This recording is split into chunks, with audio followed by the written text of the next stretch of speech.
Hello and thanks for joining us. I'm Clovis Casali in Paris and this is Encore, time for culture on France 24. We welcome today one of the most successful young tenors. Saimir Pirgu has just released a second solo album. He's now in Paris for Verdi's Requiem after just finishing performing in La Traviata at London's Royal Opera House. Let's go meet our guest.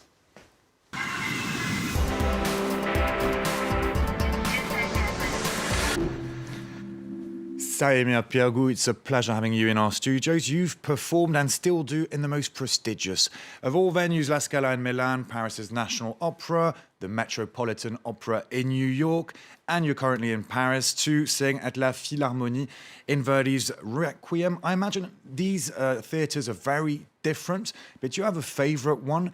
And regarding La Philharmonie, it's a brand new venue, inaugurated less than a year ago. What's the sound like there? I find the Philharmonie Hall beautifully.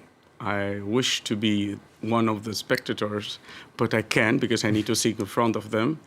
But I find, like last night was the first experience on the hall with the beautiful Orchestre de Paris, and I find it very beautifully.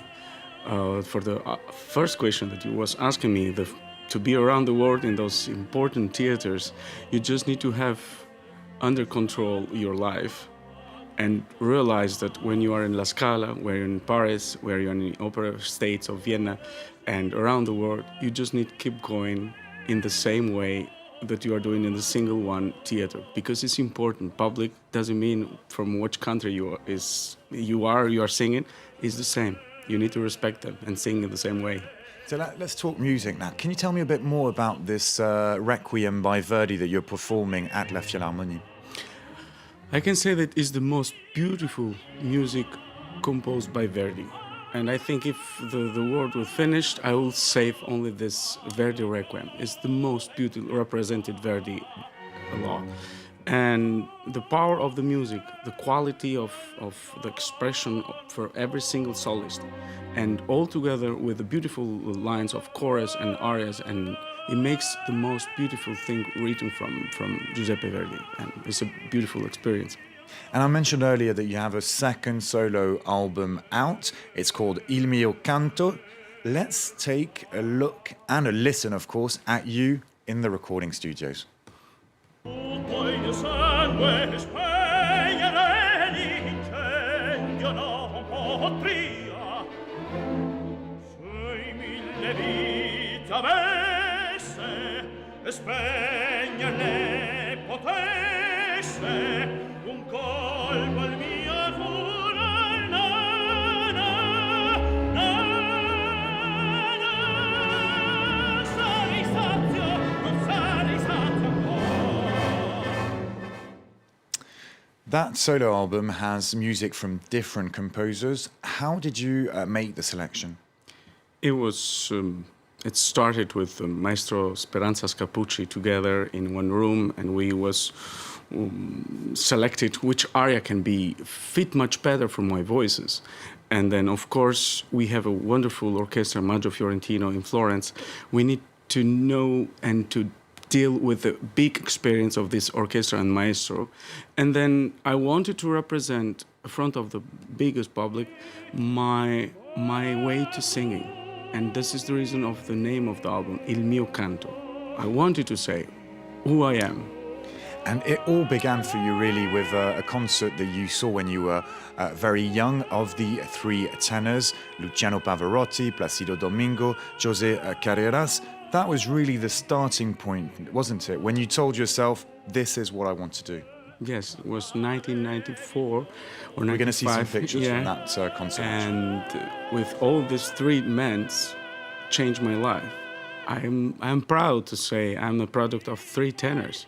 Probably without this big concert, I will not be a tenor. And you're now one of the most successful young tenors in classical music.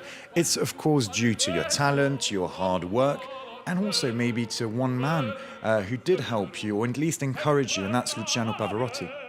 I'm a lucky man. I met Luciano Pavarotti in Bolzano when I was just 19. And he taught me for the rest of 10 years during my career.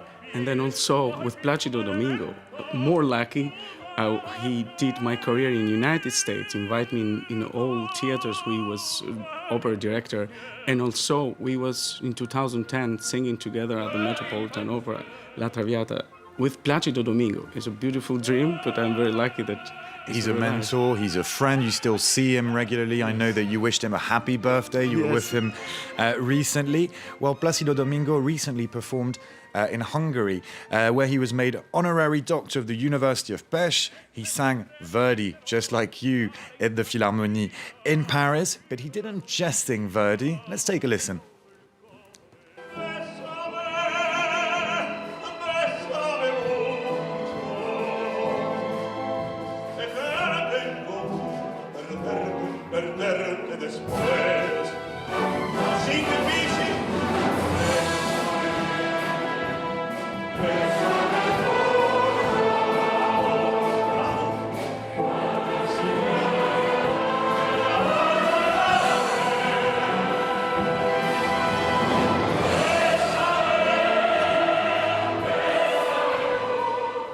That was Besame Mucho, of course, written in 1940. It's been revisited by many artists, many genres, the Beatles, Dean Martin, Cesario Evora, even Placebo, the rock band. Do you think it's important for artists like you to try to broaden their scopes? Do you think that sometimes classical music is too elitist and you need to appeal to a new type of public? I think in the last 20, 30 years, we have done a lot of live streaming for the biggest public, and not just Placido Domingo, that they are the first who started to open. And I told before that without them, I will not be a singer. But what we have done in those 20 years around the world, we have opened to the biggest public to bring and to sell the message that opera lyric or classic music is for everyone. It's not just for elite. And every day we are experimenting. And like last time, two days ago, I was in the Royal Opera House when I did a live broadcast on cinema, and we have a lot of people from South America, from South Africa, Japan, everywhere. And there's another person in France who's trying to do exactly what you were mentioning. She's a young conductor. You probably don't know her. She is called Zaya Ziwani, and she was raised in a suburb of Paris where there are mostly council estates, very little access to classical music, and that's why she is now trying to share her passion with children from those rundown areas. Laurent Bertsitscher has more. Okay, everyone, let's start. The calm before the musical storm. Zaya Ziwani's passion for classical music is contagious and isn't bound by wealth or class.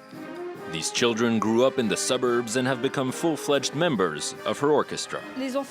Okay, kids, that was very good. Now you really need to play a lot more than this. Really, really, really. Okay? Ziwani's only goal, musical perfection. It's true that these young people who sometimes grow up in tough neighborhoods often have a negative self-image and believe they're destined to fail. So for them, it's important to see that they have potential, that they can develop it, and that they will gradually be judged on the quality of their work rather than on their backgrounds. Quand les gens applaudissent, qu'est-ce que tu ressens? Je suis content de moi. It makes me feel proud. Parce que I'm happy because we've been working for months to create this piece of music. pour faire ce morceau de musique. Zaya Ziwani is only 37, but she's already performed with the best on some of the world's biggest stages. And when she's not working with kids, she practices at home. For her, reading a musical score is like listening to a record. Vous entendez quoi? I hear all the music. Zaya Ziwani sees herself as a bridge between the score and the public. Classical music is so acrobatic. Every millimeter, every second counts.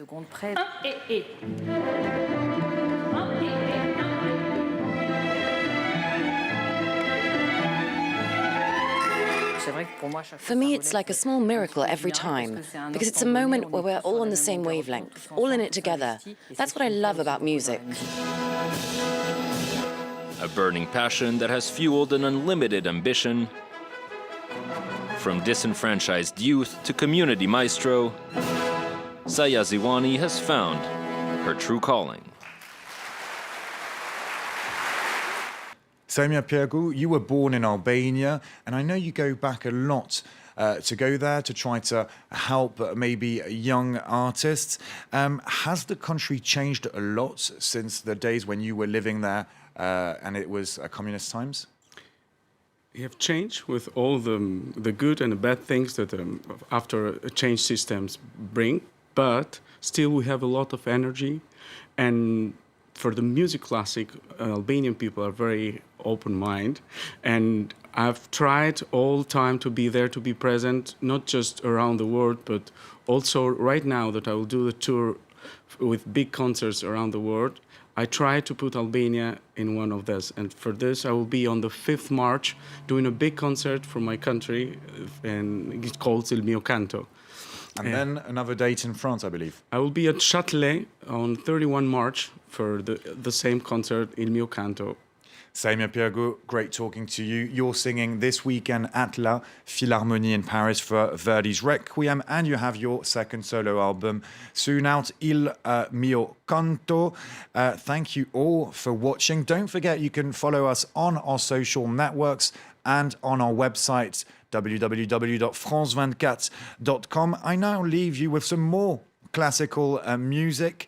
It's a clip from Verdi's Il Trovatore. It's on at the Opéra Bastille in Paris until mid-March.